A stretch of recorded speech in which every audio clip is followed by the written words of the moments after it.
Assalamualaikum warahmatullahi wabarakatuh.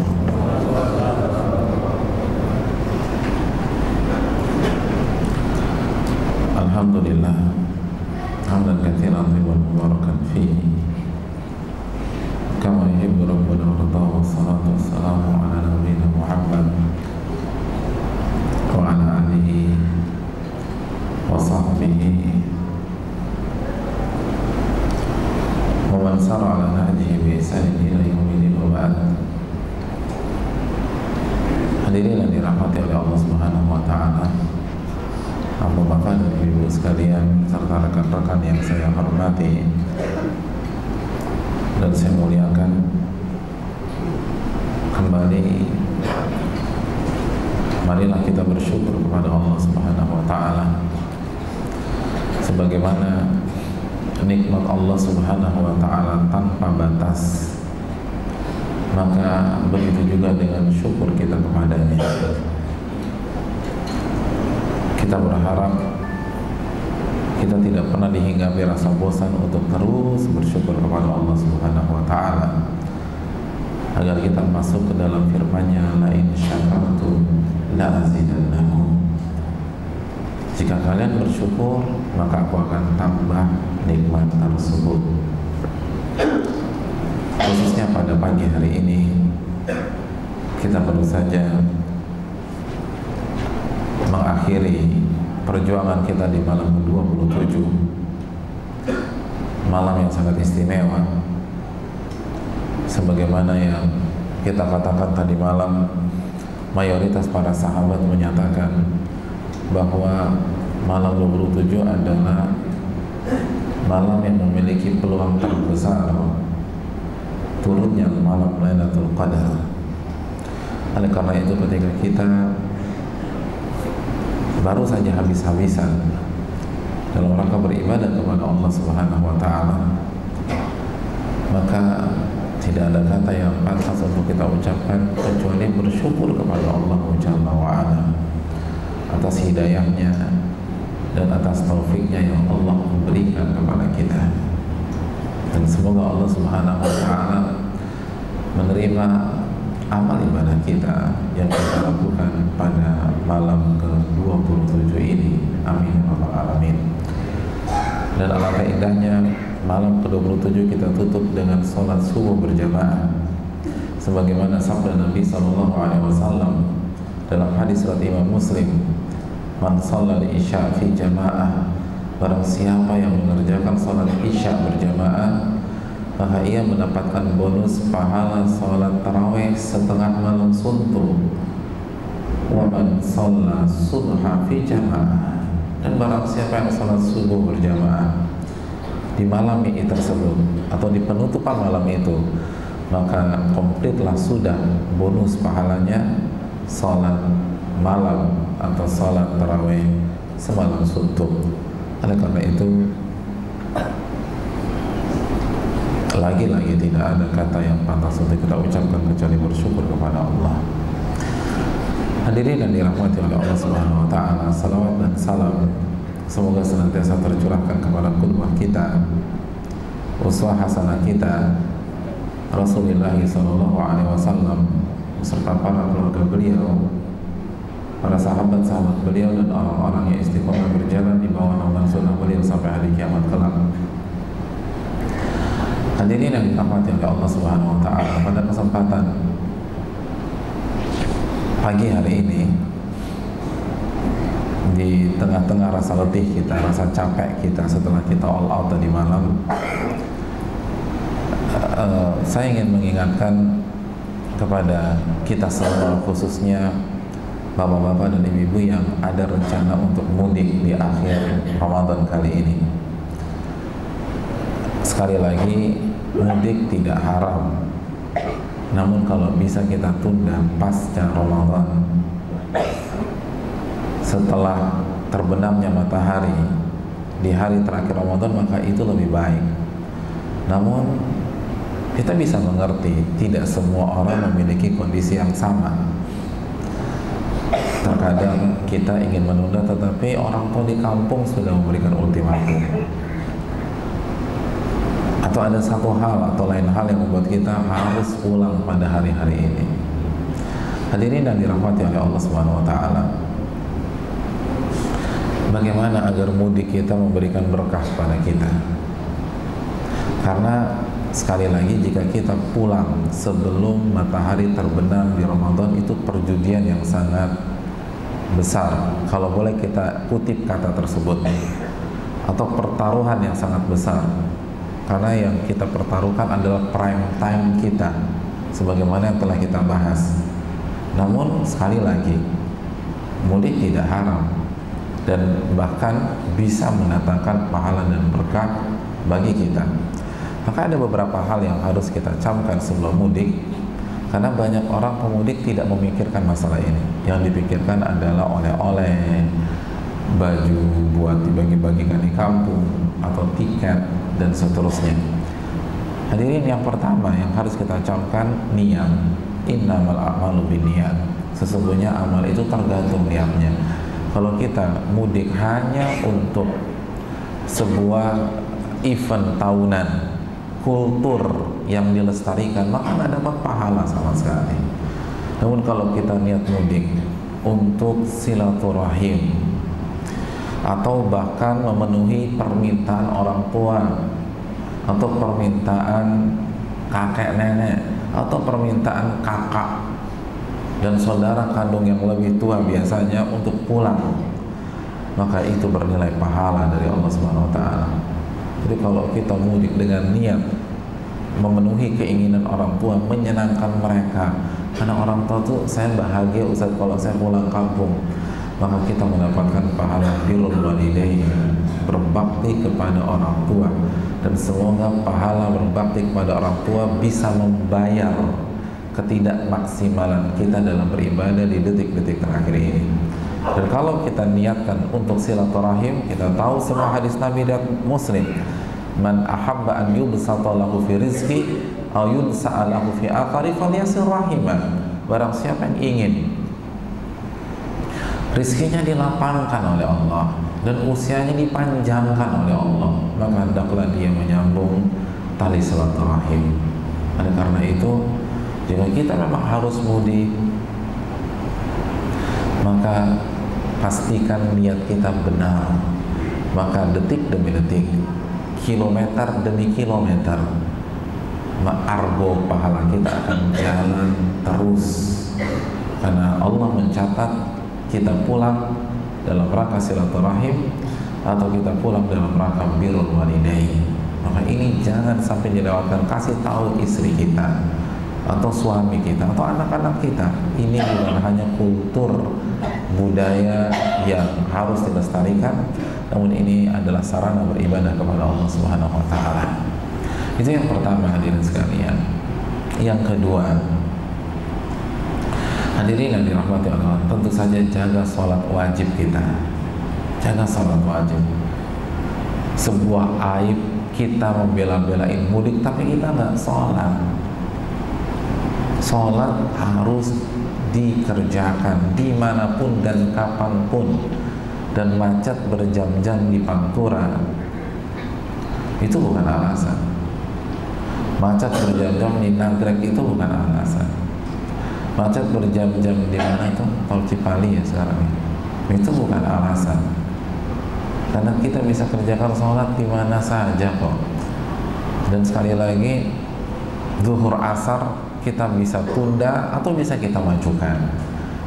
Maghrib isya bisa kita majukan atau bisa kita tunda ke waktu isya. Dan kalau kita nggak ketemu sholat dan deadlock, kita bisa menepi dan kita sholat di jalan tersebut. Tidak ada alasan. Wa ju'ilat li al-ardu kulluha masajid. Nabi SAW bersabda, dan Allah menjadikan hamparan bumi ini semuanya tempat sholat, kecuali hammam wal maqbarah, kecuali dua tempat, kamar mandi dan kuburan. Maka jaga sholat 5 waktu kita. Yang berikutnya, hadirin yang dirahmati oleh Allah, setelah kita jaga sholat wajib, jaga sholat sunnah, khususnya taraweh, witir. Hadirin, Nabi selalu sholat malam ketika safar. Dan sekali lagi, enaknya sholat sunnah itu tidak harus menghadap kiblat dan tidak harus berdiri. Jadi kita bisa sholat sambil duduk kok. Kita bisa sholat di atas jok kita, di atas tempat duduk kita. Gak ada alasan. Daripada kita bengong, bingung, mikirin utang yang belum bayar-bayar, kenapa kita gak sholat kepada Allah SWT? Jadi hadirin sekalian, jangan sampai melupakan taraweh. Ustaz, saya bawa mobil Ustaz, ya udah mungkin bisa ganti-gantian, shift-shiftan mungkin sama istri kita, anak kita, atau kakak adik kita. Tolong gantiin saya dong, saya mau sholat tarawih dulu. Sudah, dia gantikan, kita sholat saja sambil duduk, nggak ada masalah. Ulama sepakat bahwa boleh sholat tarawih sambil duduk, apalagi dalam kondisi demikian. Jadi jangan sampai tinggalkan tarawih di malam-malam terakhir ini. Yang berikutnya hadirin dan dirahmati oleh Allah Subhanahu wa taala, tentu saja doa. Doa dakwatul musafir, doa orang yang sedang musafir itu dikabulkan oleh Allah. Apalagi ini Ramadan, apalagi pada saat kita sedang puasa atau di malam-malam terbaik ini, angkat tangan kita minta sama Allah. Apa saja kebutuhan kita, masalah kita, problematika kita, doa kepada Allah Jalla wa Ala. Angkat tangan hadirin sekalian. Dan sekali lagi kita sedang safar nih, kita sedang melakukan perjalanan jauh. Dan Nabi mengatakan doa musafir, doa yang tidak diragukan akan diterima oleh Allah Subhanahu wa taala. Banyak orang mudik lupa doa. Dan apalagi kalau kita mudik di malam-malam terakhir ini, di malam 29, malam 30, angkat tangan minta kepada Allah. Berzikir kepada Allah Jalla wa Ala. Minta semuanya. Ud'uuni astajib lakum. Minta kepada diriku, aku kabulkan. Daripada ngobrol sama teman sebangku atau teman sebelah, atau misalnya daripada tidur, angkat tangan doa. Doa ini hal yang mustajab. Doa orang yang musafir itu luar biasa hadirin yang dirahmati oleh Allah. Jadi ini jangan sampai kita sia-siakan. Pas mudik angkat tangan doa kepada Allah. Hadirin yang dirahmati oleh Allah Subhanahu wa taala. Yang berikutnya, agar mudik kita semakin berkah dan mendapatkan pahala di sisi Allah Subhanahu wa taala, hendaknya kita tidak melupakan saudara-saudara kita. Bantu yang sesama pemudik yang membutuhkan. Nabi SAW menyatakan, man kana lahu fadlun min rakmin fal yurkib bihi man la rukbalahu. Barang siapa yang memiliki tunggangan yang lebih, maka hendaklah dia persilahkan saudaranya yang nggak punya tunggangan gitu. Itu tunggangan di masa lalu. Kalau sekarang misalnya korelasinya, barang siapa yang misalnya mobilnya masih cukup, masih ada 1-2 seat lagi, terus kita tahu nih tetangga kita atau teman sekampung kita juga pengen mudik, udah ajak bareng aja deh. Ajak bareng itu pahalanya luar biasa. Atau mungkin kita ketemu orang di tengah jalan, kita pastikan dia safety, dia baik, atau kenalan sekampung kita ada masalah dengan sarana transportasinya, udah ajak bareng, kita mudik bareng-bareng. Itu sunnah Nabi SAW. Wa man kana lahu fadlun min zat, dan barang siapa yang memiliki kelebihan perbekalan, maka dapat dia berikan kepada yang nggak bawa perbekalan.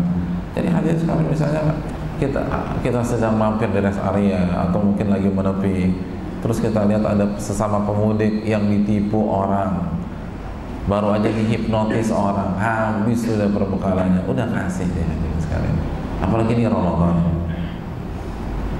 Berikan apa yang kita bisa berikan, bantu dia. Oke nih Pak, 100.000 masih bisa naik bus sampai ke tujuan Bapak, tinggal di mana? Jadi hadir sekalian, selama aman ya, kita tahu tentu saja modus banyak sekarang. Tapi kalau memang dia orang baik, dia nggak punya, atau mungkin pas lagi waktu buka, itu rasa empati itu harus keluar. Kita lihat ada orang nggak ada makanan buka, nggak ada air, kasih udah buat dia. Jadi hadirin sekalian, itu adab dan sunnah ketika kita safar, khususnya ketika kita mudik. Karena sekali lagi mudik itu harus dengan nuansa sosial dan empati kepada orang lain. Jadi berikan, yang bisa kita bantu tuh kita bantu. Ada mobil pemudik yang lain rusak, kita ngerti mesin, ya udah kita nggak apa-apa deh, terlambat 1-2 jam, yang penting kita bantu orang. Ini pahala juga di bulan Ramadan. Atau mungkin ada yang ada masalah dengan kesehatannya, kita bawa kotak P3K, kita bantu dia. Jadi banyak cara untuk menuai pahala walaupun kita sedang tidak berada di kondisi kondusif untuk beribadah, yaitu pada saat mudik. Jadi ini yang harus kita camkan. Terus hadirin yang dirahmati Allah, yang berikutnya jangan lupa zakat fitri. Ini banyak pemudik mentang-mentang udah sampai kampung lupa dibayar zakat. Dan hadirin yang dirahmati oleh Allah, yang paling afdol, yang paling utama itu kita berzakat di mana kita berhari raya di tempat tersebut. Itu yang paling afdol. Sekali lagi, yang paling utama, bukan wajib ya. Kita tidak mengatakan wajib, tapi yang paling utama kita berzakat di tempat, di negeri, di lokasi di mana kita berhari raya. Jadi kalau kita mudik, bagusnya kita keluarkan zakat fitrah itu di kampung. Ustaz, tapi ini masjid juga butuh Ustaz, karena ada proyek-proyek dakwah bagus. Ya udah, kasih uang aja buat masjid, susah banget. Nih 100.000, terserah mau dibeliin beras kayak apa kayak, ini sumbangan. Tapi zakat saya mau di kampung, kan gampang. Ini kan simpel, ini kan bukan sumbangan miliar-miliaran, orang cuma 3,5 liter loh. Atau hal yang masih terjangkau lah buat kita. Jadi kalau mau bantu menyukseskan mungkin program infak sedekah masjid di hari-hari terakhir ini, udah bantu uang gitu, kasih 100.000, 200.000, 500.000. Tapi yang paling afdal ketika zakat fitri itu kita laksanakan di tempat kita berada ketika hari Id, ketika 1 Syawal. Ini jangan dilupakan, karena zakat fitri sebagaimana Nabi katakan itu fungsinya kan 2 ya. Tuhratan lis-shaim minal lagwi wa rafath. Zakat fitri itu untuk membersihkan noda-noda dalam puasa kita. Mungkin pada saat puasa ini kita sering ngobrol gak karu-karuan, kita tergelincir dalam dosa. Nah ini dibersihkan kata baginda Rasul dengan zakat fitri. Wa tu'matan lil masakin, dan memberikan makan kepada fakir miskin. Jadi hadirin, jangan lupa zakat fitr. Jangan lupa zakat fitri, karena ini penting dan sangat penting. Hadirin yang dirahmati oleh Allah Subhanahu wa taala. Lalu di sela-sela mudik kita atau kesibukan kita di kampung halaman, jangan lupa kita mendakwahkan agama Allah kepada saudara-saudara kita. Yang bisa kita syiarkan, yang bisa kita ajak. Balighu anni walau ayat, sampaikan dariku walaupun 1 ayat. Asal kita paham maknanya, ngerti tujuannya, maka silakan sampaikan. Ini hal yang perlu kita camkan hadirin dan dirahmati oleh Allah Subhanahu wa taala.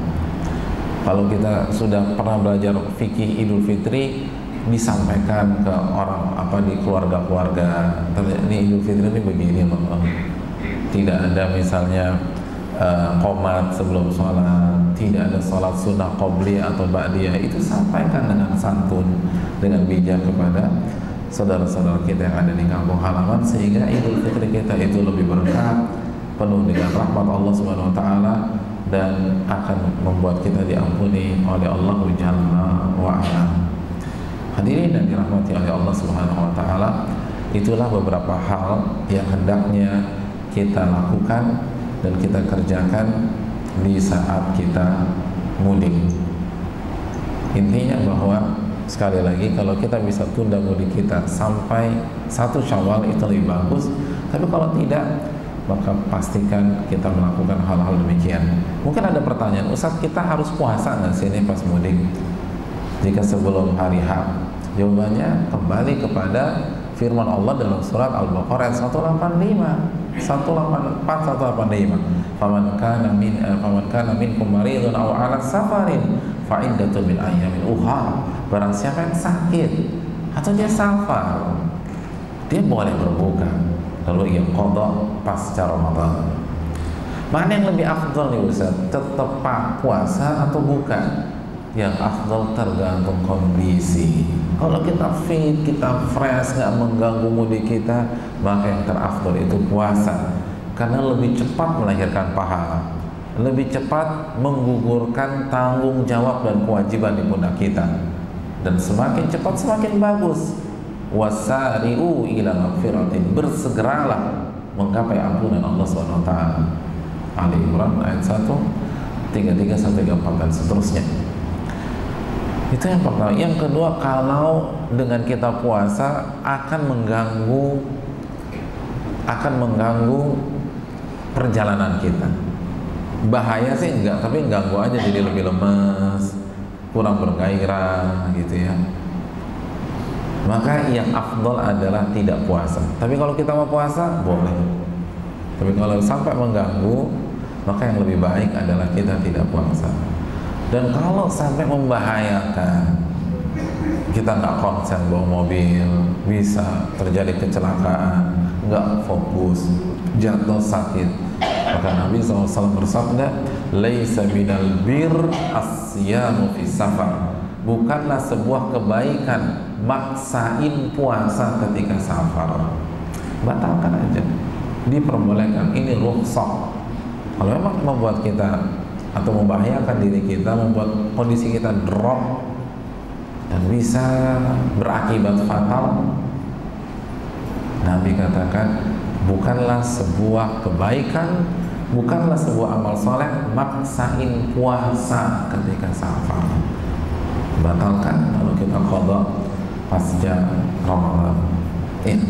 Inilah beberapa hal yang berkaitan dengan mudik kita. Jika kita termasuk orang-orang yang akan pulang kampung atau akan mudik, dan info-info di atas kita bisa combine dan kita bisa gabungkan dengan persiapan-persiapan teknis kita, persiapan-persiapan yang berkaitan dengan sarana dan prasarana, sehingga mudik kita semakin diberkahi oleh Allah Subhanahu wa taala. Saya rasa cukup sesi materi, kita buka sesi tanya jawab. Tanya jawab umum, barang siapa yang bertanya atau ingin mengkoreksi jika saya ada kesalahan, saya berikan kesempatan. Wassalamualaikum warahmatullahi wabarakatuh wa ala alihi wasallam ajma'in. Assalamualaikum warahmatullahi wabarakatuh. Waalaikumsalam warahmatullahi wabarakatuh. Mengenai pelaksanaan pembayaran zakat fitur dan zakat mal, adakah tuntunannya dari Rasulullah bahwa pada saat kita menunaikan zakat fitur dan zakat mal itu ada ijab kabul? Saya terapkan zakat fitur saya tahun ini, apakah adakah tuntunan dari Rasulullah? Terima kasih atas jawabannya. Assalamualaikum warahmatullahi wabarakatuh. Waalaikumsalam warahmatullahi wabarakatuh. Hadirin yang dirahmati oleh Allah Subhanahu wa taala, tidak harus demikian. Cukup kita berikan saja, diperbolehkan. Apalagi jika kita berikan kepada masjid. Karena ketika kita berikan kepada masjid, peran masjid itu sebagai wakil, kata para ulama fikih. Bukan mustahik. Wakil. Artinya masjid yang mewakilkan kita saat mendistribusikan dan memberikan. Ya, ketika kita menyerahkan kepada wakil kita, ya nggak perlu akad lah. Jadi tidak perlu terjadi akad, karena inti zakatnya itu pada saat wakil kita masjid menyerahkan kepada yang layak atau fakir miskin. Oleh karena itu sekali lagi tidak harus diucapkan benar saya berikan zakat fitri saya dan seterusnya. Dan itu yang pertama. Yang kedua, kita tahu bersama pada zaman Nabi SAW khususnya zakat mal, maka diambil oleh pemerintah dan pemerintah yang mendistribusikan. Itu sekali lagi diambil oleh pemerintah. Hukum asalnya zakat mal itu pemerintah yang ambil, lalu pemerintah yang mengalokasikan. Itulah yang terjadi di zaman Rasulullah SAW. Oleh karena itu lagi-lagi kita tidak kontak langsung dengan para mustahik, tapi pemerintah yang mendistribusikan dengan rata dan seterusnya.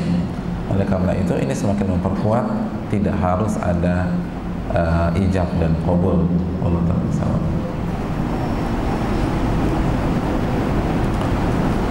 Ada pertanyaan lain? Iya, silakan. Waalaikumsalam.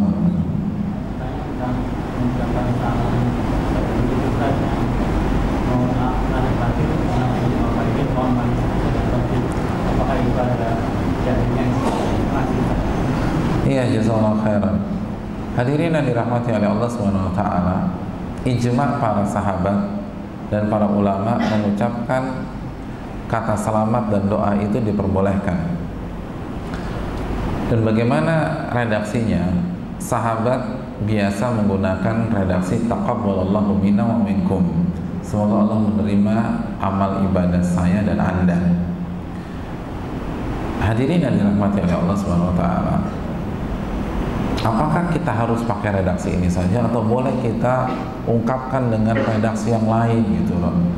Misalnya minal aidin wal faizin, maaf lahir batin, kullu amin wa antum bi khair, atau mungkin biasa selamat Idul Fitri 1436 Hijriah.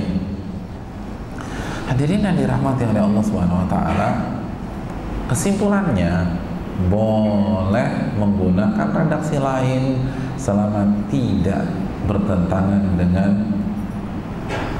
kaidah atau konsep syariat. Jadi selama tidak bertentangan dengan dalil, tidak ada masalah.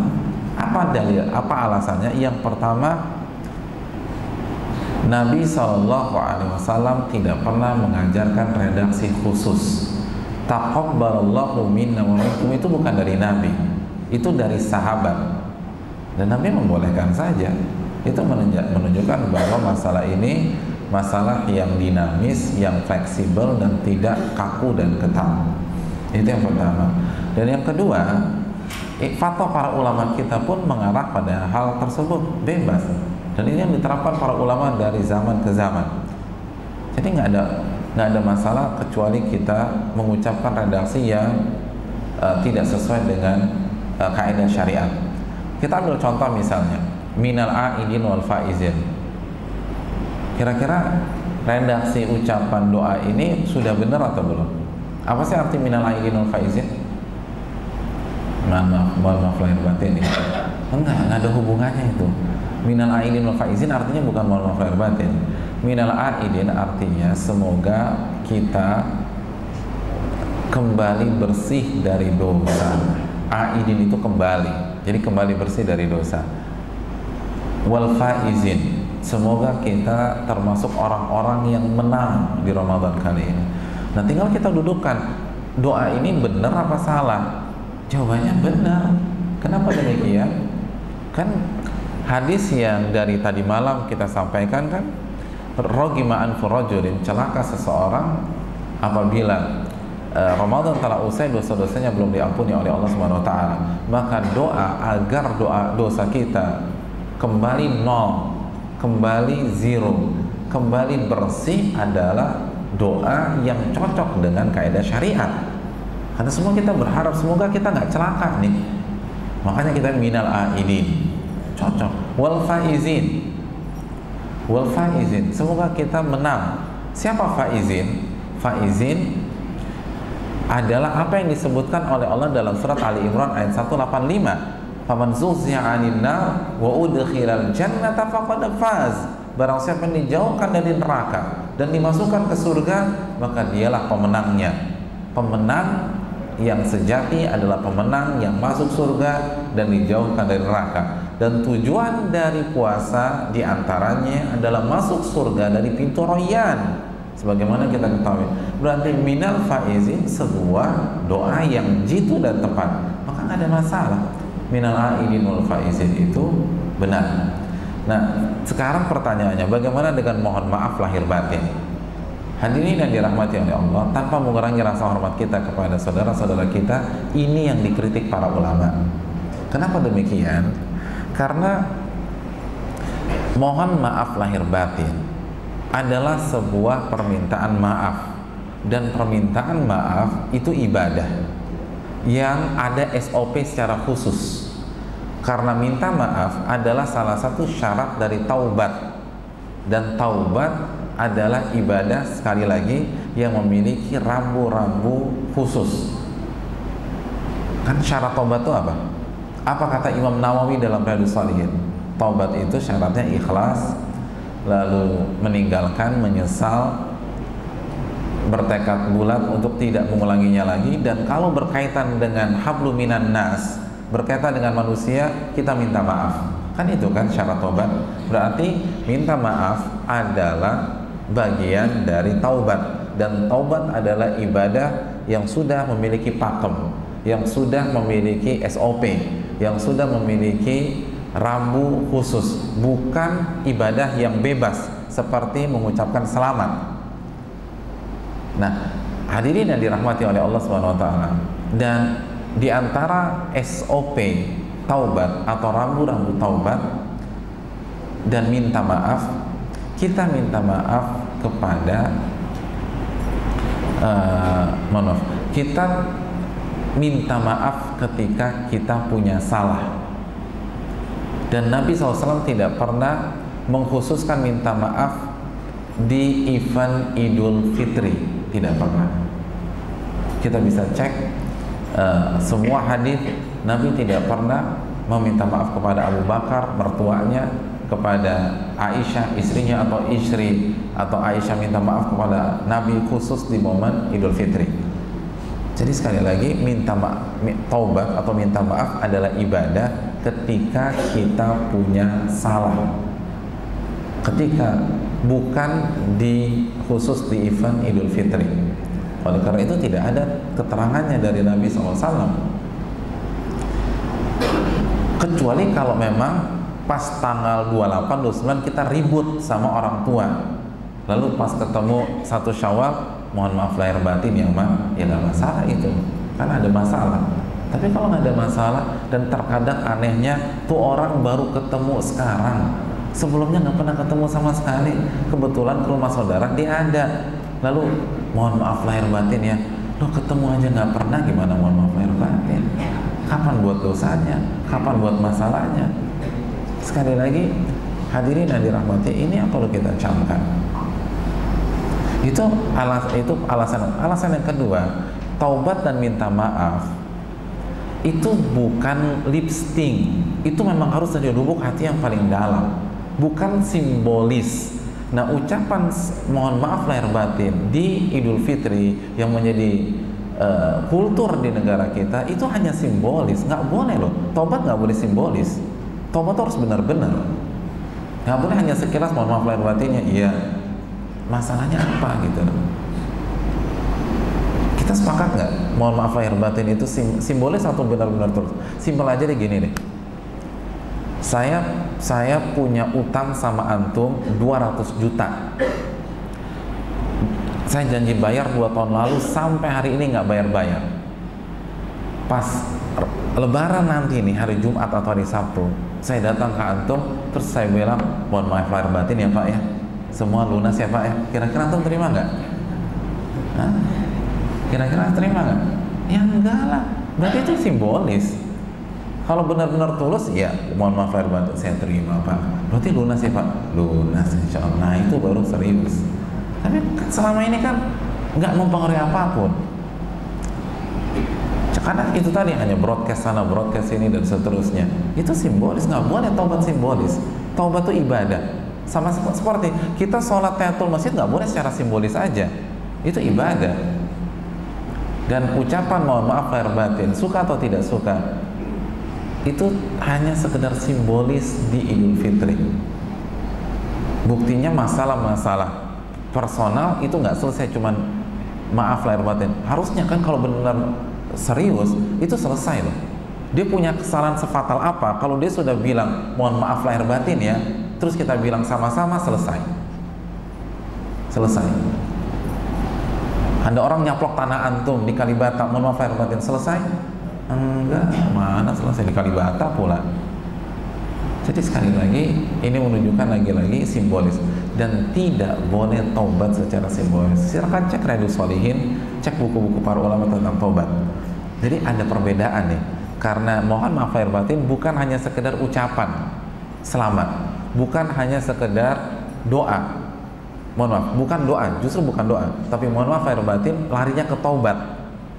Karena syarat taubat adalah minta maaf. Dan minta maaf diantaranya kan harus ikhlas, dan diterima harus dengan ikhlas juga.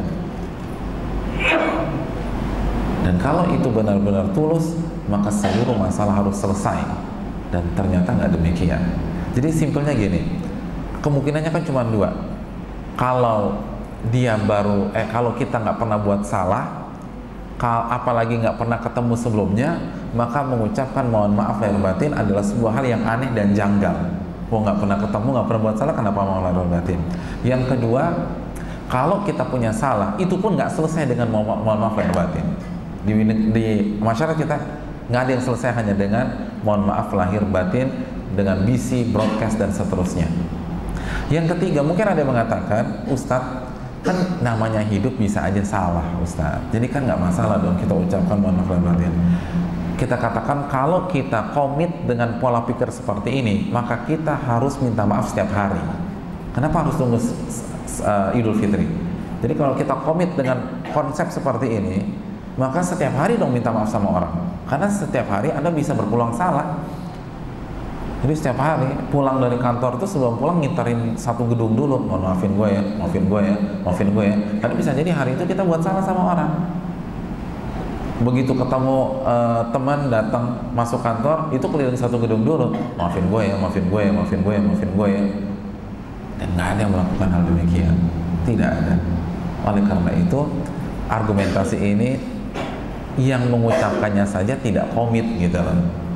Karena kalau komit, dia memang orang yang sangat warok, sangat menjaga, khawatir salah, maka dia harus lakukan konsep ini setiap saat. Jadi ketika masuk Mall Cibubur City itu maafin gue ya, maafin gue ya, maafin gue, begitu terus kan bisa jadi salah. Bisa jadi kita salah natap, orang tersinggung. Jadi ini yang perlu kita beli makanan di food court, sebelum keluar datengin dulu pramusajinya, maafin saya ya. Siapa tahu pas saya mesen tadi saya buat salah. Jadi harus begitu terus tuh. Kalau nggak Anda nggak komit, dan itu hanya cuma justifikasi saja. Oleh karena itu ini yang perlu kita ucapkan. Ya, ada pertanyaan lain? Silakan. Assalamualaikum. Mengenai tradisi salaman di hari Id, apakah bibi dari istri saya atau adik atau kakak dari ibu mertua termasuk mahram nikah, Ustaz? Ya, terima kasih jazakallahu khair atas pertanyaannya. Bibi dari istri dan saudara mertua itu bukan mahram kita, maka kita tidak boleh bersentuhan secara fisik dengan fisik atau kulit dengan kulit dengan mereka. Karena Nabi SAW bersabda dalam hadis Tabrani, la an yut'an fi ra'si ahadikum bi mikhyatin min hadid khairun lahu min an yamassa imra'atan la tahilu lah. Ditusuknya kepala salah seorang dari kalian dengan jarum besi itu lebih baik daripada dia menyentuh wanita atau laki-laki yang tidak halal bagi dia. Hadirin yang dirahmati oleh Allah Subhanahu wa taala. Artinya kalau kita tetap nekat, kata para ulama, maka kita akan diazab dengan azab yang lebih sakit daripada ditusuknya kepala kita dengan jarum besi. Maka jangan ambil resiko. Resiko terlalu besar. Itu bukan mahram kita. Wallahu ta'ala a'lam. Salaman ini aja, salaman via wifi aja, jadi nggak usah nyentuh gitu, karena sinyalnya besar, nggak masalah lah. Jadi begitu aja, nggak perlu sampai nyentuh, apalagi cipika-cipiki. Kalau taala misalnya ada pertanyaan, ya silakan. Assalamualaikum. Sebelumnya ceramah sebelumnya amalan ini sebentar Pak, ini beliau dulu. Makasih. Makasih Pak. Amalan itu tergantung dari detik-detik akhirnya. Nah, pada saat kita sedang berpuasa itu detik-detik terakhir adalah berbuka puasa. Apakah afdal apabila kita berbuka puasa dengan doa yang sudah diajarkan oleh Iya, jazakallahu khairan. Ulama mengatakan, bahkan bukan hanya mengatakan ya, ada hadis Nabi SAW bahwa da'watul shaim inda fitrihi, doa orang yang berpuasa ketika dia berbuka. Hadirin yang dirahmati oleh Allah, ini hadis datang dari Nabi SAW, walaupun memang hadisnya ini diperselisihkan, ada yang mensahihkan dan ada yang melemahkan. Namun yang menarik, terlepas dari ada yang mensahihkan dan ada yang melemahkan, tapi ulama sepakat bahwa salah satu prime time berdoa ketika Ramadan adalah di detik-detik terakhir sebelum kita berbuka. Di detik-detik terakhir sebelum kita berbuka. Bagi yang mensahihkan hadis di atas, maka cukuplah dari mereka berargumentasi dengan hadis di atas. Tapi bagi yang melemahkan, mereka katakan begini, hadis itu lemah, hanya saja berdoa di detik-detik terakhir itu sesuai dengan kaidah dasar berdoa. Karena salah satu kaidah berdoa adalah bahwa doa semakin kuat diijabah oleh Allah ketika kita berada dalam kondisi lemah. Kondisi lemah, kondisi tidak berdaya.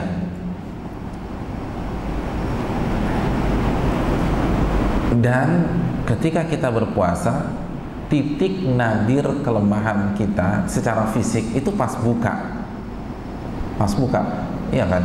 Artinya secara energi, mana yang lebih terkuras energi kita? 3 jam setelah sahur atau 12 jam setelah sahur? Tentu saja 12 jam setelah sahur. Jadi secara fisik itu yang paling lemah. Walaupun secara psikis itu mungkin kita lebih semangat daripada jam 12 siang. Ya kan, depan udah kolak, udah gorengan, udah sop buah. Itu secara psikis, tetapi secara fisik tubuh kita pada saat itu jika dibandingkan dengan detik-detik sebelumnya itu paling lemah. Maka doa sangat bagus sekali pada saat itu, mungkin itu walaupun misal. Dan silakan pakai doa-doa yang diajarkan Nabi SAW. Silakan Pak. Assalamualaikum warahmatullahi wabarakatuh. Waalaikumsalam warahmatullahi wabarakatuh. Karena saya mana dari kita pertama-tama membayar zakat kepada karib kita di kampung atau yang berada di sekitar kita tempat tinggal. Ya, terima kasih jazakallahu khair atas pertanyaannya. Hukum asal ya, yang lebih bagus adalah ketika kita memberikan zakat fitri kepada fakir miskin di tempat kita melaksanakan Id. Artinya kalau kita nggak pulang ya di Jakarta, tapi kalau kita pulang kampung ya di kampung. Itu hukum asalnya. Poin yang pertama. Poin yang kedua, hanya saja kalau misalnya fakir miskin di daerah lain, di tempat lain, di tempat yang berbeda dari tempat di mana kita berhari raya, itu sangat butuh, sangat perlu dengan zakat fitri tersebut. Maka para ulama kita seperti Al-Imam Ahmad bin Abdul Halim dan para ulama lain mengatakan silakan kasih mereka, apalagi itu saudara sendiri, jadi silakan berikan kepada mereka. Hanya saja hukum asalnya seperti itu. Tapi sekali lagi, Islam itu kan indahnya punya konsep dalam kondisi normal dan punya konsep dalam kondisi darurat dan kondisi abnormal. Jadi tinggal kita terapkan saja ini kondisinya ada di mana nih. Jadi kalau memang saudara kita nggak pulang kampung, saudara kita kampung butuhnya minta ampun, maka kirim ke sana. Dan sekali lagi, kalau bisa win-win solution. Maksudnya apa sih? Zakat fitri kan sekali lagi bukan meremehkan, tetapi dibanding yang lain itu cukup murah. Hanya 3,5 liter kurang lebih. Walaupun memang ada khilaf, tapi sekali lagi secara yang berlaku di negeri kita 3,5 liter. 3,5 liter itu berapa ribu sih? Iya kan? Nggak sampai 50.000. Jadi lebih baik kalau boleh kasih saran, tetap di kita, tetap tempat di mana kita berid agar lebih afdol, lalu saudara kita yang ada di kampung udah transfer aja, dan jangan 50.000, transfer 200.000, transfer 300.000. Jadi kita dapat semua tuh, gitu kan, dapat semua. Terkadang sebagian pihak itu berpikir hanya dari satu pintu, enggak. Zakat di sini bantuan yang lain ke sana, gitu loh. Jadi kita masih bisa bersilaturahim, ngebantu mereka, dan di waktu yang sama kita mendapatkan cara terbaik untuk zakat fitri. Mungkin itu Pak. Terima kasih, jazakallahu khairan. Ini dihubungkan dengan apa kata dulu Fa'atal mala ala hubbi zawil qurba wa yatama wa masakin dan lain-lain. Iya, terima kasih. Benar, Al-Baqarah 177, laisal birra an tuwallu wujuhakum qibala al-masyriq wal maghrib, walakinnal birra man amana billahi wal yawmil akhir wal malaikati wal kitabi wan nabiyyin wa atal mala ala hubbihi dzawil qurba wal yatama wal masakin, dan seterusnya.